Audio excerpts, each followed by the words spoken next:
إن الحمد لله رب العالمين وبه نستعين أما بعد فأعوذ بالله السميع العليم من الشيطان الرجيم بسم الله الرحمن الرحيم الخبيثات للخبيثين والخبيثون للخبيثات والطيبات للطيبين والطيبون للطيبات أولئك مبرؤون مما يقولون لهم مغفرة ورزق كريم صدق اللہ مولانا العظیم. عزیزان گرامی قدر و محبان اسلام، آپ تمام حضرات کا شکر گزار ہوں کہ آپ حضرات اپنا قیمتی وقت فارغ کر کے تشریف لائیں. اللہ تبارک و تعالی کی بارگاہ عالیہ میں بندہ عاجز دعا گو ہے کہ اللہ ہم سب کی شرکت کو قبول فرمائے. اللہ تبارک و تعالی مجھے شرح صدر نصیب فرمائے. عزیزان گرامی قدر، اس سے پہلے نشست میں آقا مدنی صلی اللہ تعالی علیہ وسلم کے نکاح کے متعلق چند باتیں عرض کر چکا ہوں. نکاح کی شروعات ہوئی تھی کہ نشست کے برخاست کرنے کا وقت ہو گیا. وقت کی تنگ دامنی کی بنا پر، وقت کی قلت کی بنا پر بات مکمل نہ ہو سکی. اس لیے آج کی اس محفل میں انشاءاللہ حضور پاک کے نکاح کی بات مکمل کی جائے گی اولا. ثانیاً وقت بچا تو آپ کی آل و اولاد پر بھی گفتگو کی جائے گی انشاءاللہ. عزیزان گرامی قدر، آپ پچھلے نشست کو اپنے ذہن میں رکھیں، پچھلی تقاریر کو اپنے دماغ میں رکھیں اور یہ بات دہرائیں کہ حضور پاک صلی اللہ تعالی علیہ وسلم نے جب تجارت میں اپنا قدم بڑھایا، جب تجارت کی اور آپ بڑھنا چاہے، جب تجارت کے میدان میں آپ آگے آئے تو حضرت خدیجۃ الکبریٰ رضی اللہ تعالی عنہا نے آپ کو یہ پیغام دیا کہ آپ میرا مال تجارت لے کر ملک شام جائیں. حضرت خدیجۃ الکبریٰ نے پیشکش کی ہے. حضرت خدیجۃ الکبریٰ نے اپنا مال تجارت حضور پاک صلی اللہ تعالی علیہ وسلم کی قدموں میں ڈالا ہے. حضرت خدیجۃ الکبریٰ رضی اللہ تعالی عنہا نے مال تجارت کے ساتھ ساتھ اپنا ایک غلام بھی حضور پاک کی خدمت میں پیش کیا تاکہ وہ غلام آپ کے مال کی بھی دیکھ بھال کرتا رہے اور حضور پاک کی بھی خدمت کرتا رہے. عزیزان گرامی قدر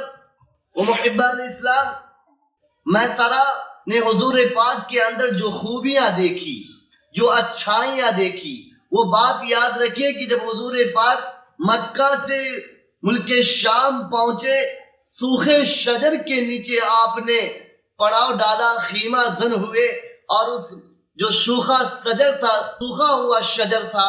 جس کی پتیاں جھڑ چکی تھی، جس کی ٹہنیاں سوکھ چکی تھی، جس کے شاخ مرجھا چکے تھے، جس کے سارے پتے گر پڑے تھے، حضور پاک صلی اللہ تعالی علیہ وسلم کی خیمہ زن ہونے کی برکت سے اس پیڑ کے اندر، اس شجر کے اندر، اس درخت کے اندر ایک عجیب و غریب تبدیلیاں آئیں. اس پیڑ کے نیچے آپ خیمہ زن ہیں، وہ پیڑ ہرا بھرا ہو گیا، اس پیڑ کی پتیاں ہری بھری ہو گئیں، وہ شاخیں جو مرجھا چکی تھیں، وہ شاخیں جو جھک چکی تھیں، وہ ٹہنیاں جو گرنے کے قابل تھی سوکھ چکی تھیں، وہ دوبارہ سے ہری بھری ہو گئی. اسی شجر کے پاس میں، اسی شجر کے بازو میں، اسی شجر کے کنارے میں ایک راہب رہا کرتا تھا، ایک راہب رہتا تھا. اس راہب نے جب یہ منظر دیکھا، جو پادری تھا، جو عیسائی مذہب کے ماننے والا تھا، وہ خدا کو یاد کرنے والا تھا، جب اس نے یہ منظر دیکھا کہ یہ شجر برسوں سے سوکھا ہے، یہ شجر برسوں پہلے سوکھ چکا تھا، آج یہ ہرا بھرا ایک دم سے کیسے ہو گیا، اس نے یہ بات اپنے مذہب میں، اپنے کتابوں میں پڑھ رکھا تھا، اس نے یہ بات اپنی کتابوں میں دیکھ رکھا تھا، مطالعہ کر رکھا تھا، اور رات میں اس نے یہ بات پڑھ رکھی تھی کہ اس درخت کے نیچے آخری نبی صلی اللہ تعالی علیہ وسلم خیمہ زن ہوں گے اور یہ درخت جو سوکھ چکا ہے پھر سے ہرا بھرا ہو جائے گا، چونکہ اس درخت کے نیچے حضرت عیسیٰ علیہ نبینا علیہ السلام ٹھہر چکے ہیں اور بعد میں آنے والے محمد الرسول اللہ صلی اللہ تعالی علیہ وسلم اس درخت میں ٹھہرے. محمد الرسول اللہ صلی اللہ تعالی علیہ وسلم کی برکت سے وہ درخت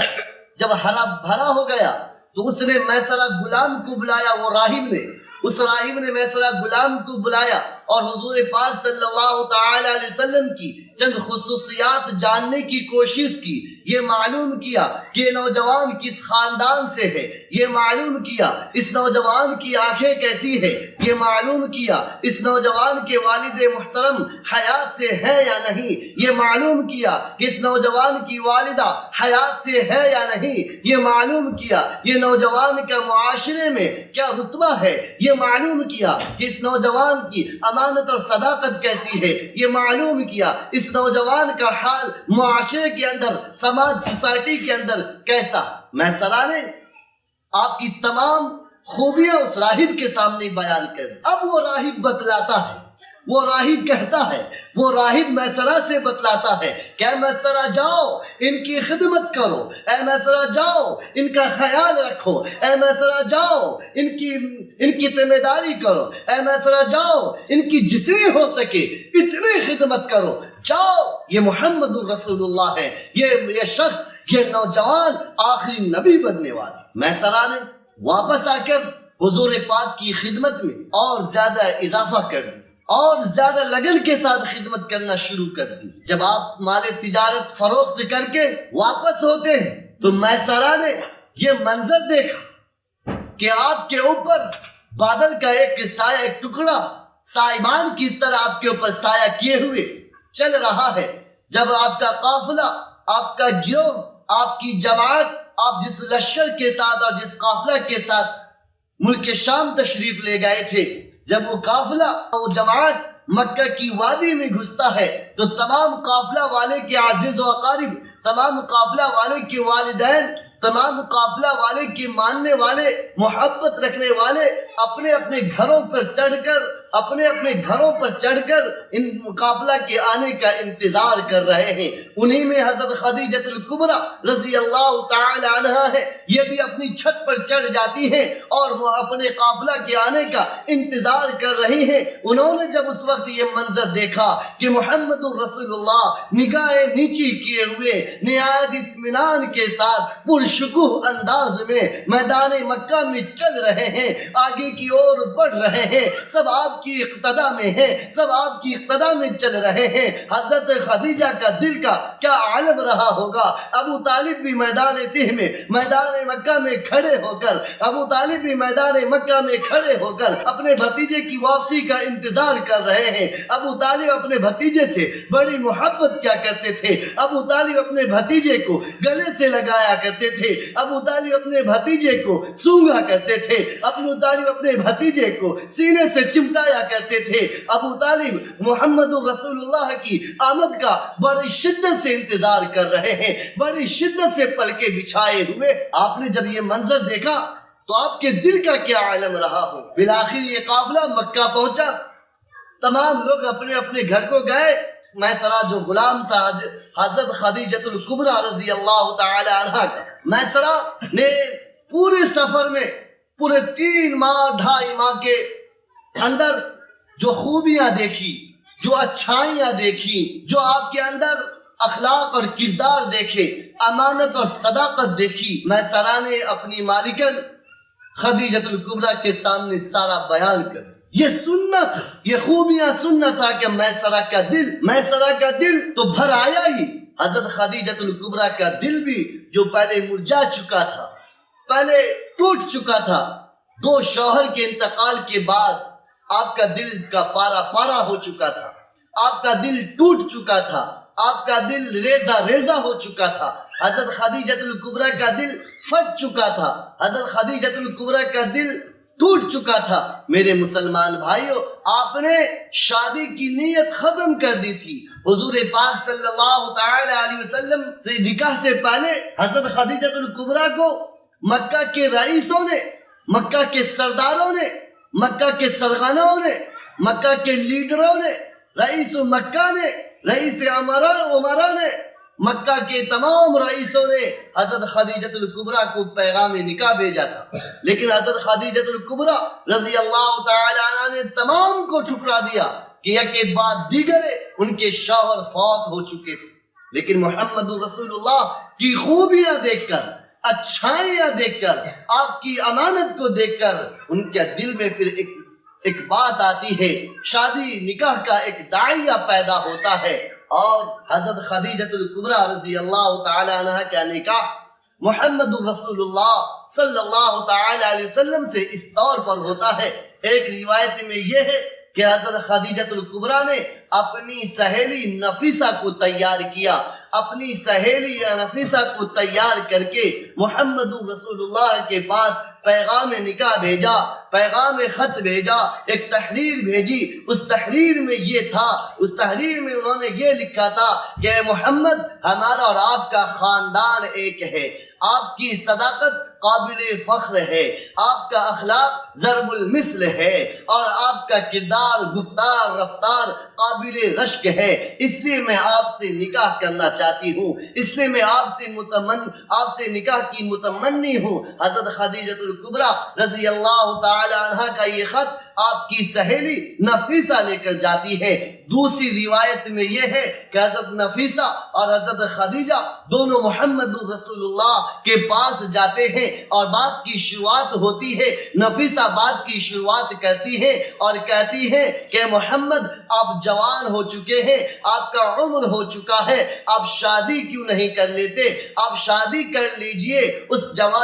سوال کے جواب میں محمد رسول اللہ نے ارشاد فرمایا کہ اے نفیسہ، تم جانتی ہو، اے نفیسہ تم مجھے پہچانتی ہو، اے نفیسہ تم میرے حالات کو جانتی ہو کہ میں یتیم ہوں، میرے والد دنیا میں نہیں رہے، اے نفیسہ تم جانتی ہو کہ میری اماں اس دنیا میں نہیں رہی، میں کمزور ہوں، میرے پاس کوئی مال نہیں، میرے پاس کوئی زر نہیں، میرے پاس کوئی دولت نہیں، میرے پاس کوئی خزانہ نہیں۔ کون خاتون ہوگی، کون سی لڑکی ہوگی جو مجھ سے شادی کرے گی، اور اس کا اخراجات میں کہاں سے پورا کروں؟ آپ کے اس جواب پر حضرت خدیجہ الکبریٰ نے فرمایا، آگے بڑھ کر فرمایا کہ محمد، آپ صرف نکاح کے لیے تیار ہو جائیں، آپ ہاں بھر دیں اور تمام اخراجات میں اپنے جیب سے پورا کروں گی، آپ کے تمام چیزوں کو، تمام خرچ کو اپنے جیب سے پورا کر دوں گی، صرف آپ ہاں بھر دیجئے۔ اب محمد رسول اللہ صلی اللہ تعالی علیہ وسلم نے فرمایا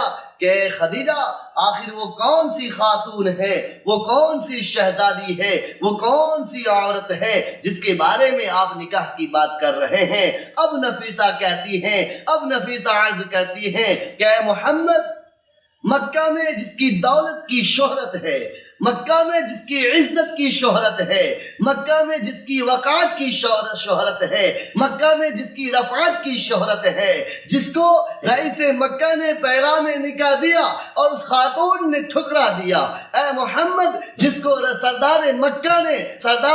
نے، عمرا نے اور مال زر والے نے، پونجی اور سرمایہ والوں نے پیغام نکاح دیا، مکہ کے لیڈروں نے پیغام نکاح دیا، اور اس خاتون نے ٹھکرا دیا۔ وہ باعزت خاتون ہے، باعفت خاتون ہے، شرم و حیا کا پیکر خاتون ہے۔ وہ خاتون آپ کے سامنے بیٹھی، حضرت خدیجہ الکبریٰ محمد رسول اللہ صلی اللہ تعالی علیہ وسلم نے جب یہ سنا کہ خدیجہ الکبریٰ کی نکاح کی پیشکش کر رہی ہیں، تو آپ نے اپنے چچا ابو طالب سے مشورہ کیا، آپ نے اپنے چچا حضرت حمزہ سے مشورہ کیا، اور دونوں نے اس بات میں آپ کا جواب دیا کہ نکاح کر لیا جائے، نکاح ہو جانا چاہیے۔ اب محمد رسول اللہ صلی اللہ تعالی علیہ وسلم کا نکاح حضرت خدیجہ الکبریٰ سے ہوتا ہے، اور محمد رسول اللہ کا خطبہ نکاح آپ کے چچا ابو طالب پڑھتے ہیں، اور حضرت خدیجہ الکبریٰ کا نکاح خطبہ ورقہ بن نوفل پڑھتے ہیں۔ اس زمانے میں، اس دور میں یہ ہوتا تھا، اس وقت میں یہ بات ہوتی تھی کہ لڑکا والے کی طرف سے ایک خطبہ الگ سے ہوگا، لڑکی والوں کی طرف سے ایک خطبہ الگ سے ہوگا۔ میرے مسلمان بھائیوں، یہ خدیجہ الکبریٰ کون سی خاتون ہے پتہ ہے؟ آپ نے اس کی مال کے بارے میں، زر کے بارے میں، دولت کے بارے میں ابھی سنا، اور غور سے سنیے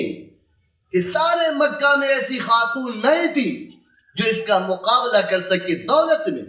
عزت میں، شہرت میں۔ بڑی اللہ نے بڑا حسن بھی دیا تھا، بڑی لیاقت بھی دی تھی اور بہت سارے مال و زر بھی دیا، لیکن جب محمد رسول اللہ کے نکاح میں آتی ہے اور محمد رسول اللہ کو اللہ تبارک و تعالیٰ نے نبوت کی تاج پوشی کی، آپ کو نبوت کا تاج پہنایا، تو سارے مکہ نے آپ کو ٹھکرا دیا، سارے مکہ نے آپ کا انکار کیا۔ حضرت خدیجہ الکبریٰ وہ خاتون ہے کہ سارے مکہ کے انکار کے باوجود حضرت خدیجہ الکبریٰ نے آپ کا اقرار کیا، آپ کو پکڑے رکھا ہے، آپ کے دامن کو سنبھالے رکھا ہے، آپ کو تسلی دی ہے، آپ کو صبر دلایا ہے، آپ کو اطمینان دلایا ہے، آپ کی پشت پناہی کی۔ حضرت خدیجہ الکبریٰ رضی اللہ تعالی عنہا وہ خاتون ہے کہ جب تک آپ حیات سے رہتی ہیں، جب تک آپ دنیا میں رہتی ہیں، جب تک آپ زندہ سے ہیں، محمد رسول اللہ نے دوسرا نکاح نہیں کی۔ یہ خصوصیت صرف حضرت خدیجہ الکبریٰ کو حاصل۔ اما عائشہ کے پاس ایک مرتبہ محمد رسول اللہ صلی اللہ تعالی علیہ وسلم نے حضرت خدیجہ الکبریٰ کا تذکرہ کیا، تو اما عائشہ نے فرمایا کہ اللہ کے نبی میرے سامنے آپ ان کا تذکرہ نہ کریں۔ اللہ کے نبی نے فرمایا عائشہ تم جانتی ہو خدیجہ کون سی خاتون ہے؟ جب سارے مکہ نے میرا انکار کیا تھا اس وقت خدیجہ نے میرا اقرار کیا۔ حضرت خدیجہ الکبریٰ رضی اللہ تعالی عنہ وہ خاتون ہے، آپ ہی کی شکم سے ساری اولادیں ہیں۔ ساری اولاد کا مطلب 3 صاحبزادے حضور پاک کے ہیں اور 4 شہزادیاں ہیں، ابراہیم کے علاوہ جو 6 بچتے ہیں، 2 شہزادے 4 شہزادیاں حضرت خدیجہ الکبریٰ رضی اللہ تعالی عنہ کی شکم سے۔ حضرت خدیجہ الکبریٰ رضی اللہ تعالی عنہ وہ خاتون ہے جس کے شکم سے اللہ تبارک و تعالی نے 4 شہزادیاں اور 2 بیٹے عطا کیے۔ سب سے بڑی بیٹی کا نام زینب، دوسری کا نام رقیہ، تیسری کا نام ام کلثوم، چوتھی کا نام فاطمہ الزہرا، اور 2 صاحبزادے، پہلے بیٹے کا نام قاسم، دوسرے بیٹے کا نام طیب طاہر۔ یہ دوسرا بیٹا ایک بیٹا 2 نام ہے، اور تیسرا بیٹا ابراہیم ہے جو ماریہ قبطیہ کے بطن سے ہے، جو ماریہ قبطیہ کے شکم سے ہے۔ حضور پاک صلی اللہ تعالی علیہ وسلم کو اللہ تبارک و تعالی نے 3 صاحبزادے اور 4 شہزادیاں عطا کی ہیں، 4 بیٹیاں عطا کی ہیں۔ حضور کا جو نسل چلا ہے، حضور کی جو اولاد چلی ہے، حضرت خدیجہ الکبریٰ کے بطن سے جو بیٹیاں پیدا ہوئی ہیں، زینب، رقیہ، ام کلثوم، فاطمہ الزہرا، ان سے چلی ہے۔ اور ماریہ قبطیہ کے بطن سے ابراہیم پیدا ہوئے رضی اللہ تعالی عنہ، یہ بھی دنیا سے چلے گئے۔ قاسم پیدا ہوئے، یہ بھی دنیا سے چلے گئے۔ طیب طاہر پیدا ہوئے، وہ بھی دنیا سے چلے گئے۔ عزیزان گرامی قدر، عرض یہ ہے کہ محمد رسول اللہ صلی اللہ تعالی علیہ وسلم امین ہے، حضرت خدیجہ الکبریٰ امینہ ہے۔ حضور پاک صادق ہے، حضرت خدیجہ الکبریٰ صادقہ ہے۔ حضور پاک صلی اللہ تعالی علیہ وسلم طاہر ہے، حضرت خدیجہ الکبریٰ طاہرہ۔ عرض یہ کہ حضرت خدیجہ الکبریٰ رضی اللہ تعالی عنہ سے حضور پاک بے پناہ محبت کیا کرتے تھے، بے پناہ محبت کیا کرتے تھے۔ حضور پاک صلی اللہ تعالی علیہ وسلم خدیجہ سے محبت کرتے اور خدیجہ حضور پاک سے محبت کیا کرتے تھے۔ جس وقت حضرت خدیجہ محمد کے نکاح میں آئی تھی، آپ کے پاس بے پناہ مال تھا، بہت سارا مال تھا، لیکن آپ جب دنیا سے جا رہی ہیں، جب دنیا سے رخصتی کا وقت ہے، اے مسلمانوں سنو، اے ایمان والو تم بھی سنو، اپنی بیویوں کو یہ تعلیم دو، اپنی بیٹیوں کو یہ بتلاؤ، اپنی ماؤں کو یہ سبق دو۔ اے ایمان والو اپنی بیٹیوں کو یہ بتلاؤ کہ اپنے شوہر پر کیسے فدا ہونا چاہیے، اپنے شوہر سے کیسے محبت کرنا چاہیے، اپنے شوہر کی اطاعت کیسی کرنی چاہیے، اپنے شوہر کی فرما برداری کیسی کرنی چاہیے، اپنے شوہر کی دکھ سکھ میں کیسے ساتھ دینا چاہیے حضرت خدیجۃ الکبریٰ سے کوئی سیکھے، حضرت خدیجۃ الکبریٰ سے کوئی وفا کرنا سیکھے، حضرت خدیجۃ الکبریٰ سے کوئی محبت کرنا سیکھے کہ حضرت خدیجۃ الکبریٰ نے حضور پاک اپنے شوہر سے